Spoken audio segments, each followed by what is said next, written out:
যদি আপনার ইমানটা যদি সুন্দর থাকে, তাহলে মাগার হাসতে হাসতে আপনি জান্নাতের মধ্যে চলে যাবেন, হাসতে হাসতে চলে যাবেন জান্নাতের মধ্যে। দেখবেন এই যে নির্বাচন আসতেছে, নির্বাচনে যে জিতবে হাসতে হাসতে জনগণের কাছে যায়, কারণ একটা সফলতা পাওয়ার কারণে সে হাসতে হাসতে মানুষের সামনে যায়, ঠিক কিনা?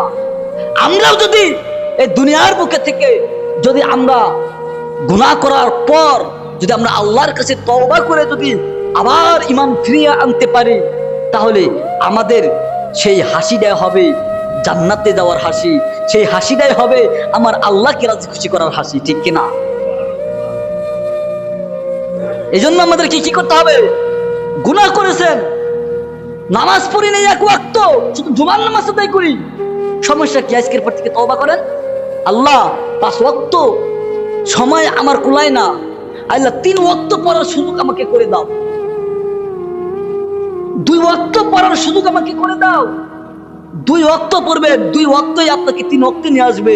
3 ওয়াক্ত নামাজ আদায় করবেন, 3 ওয়াক্তই আপনাকে আস্তে আস্তে 5 ওয়াক্তে নিয়ে আসবে ইনশাআল্লাহ।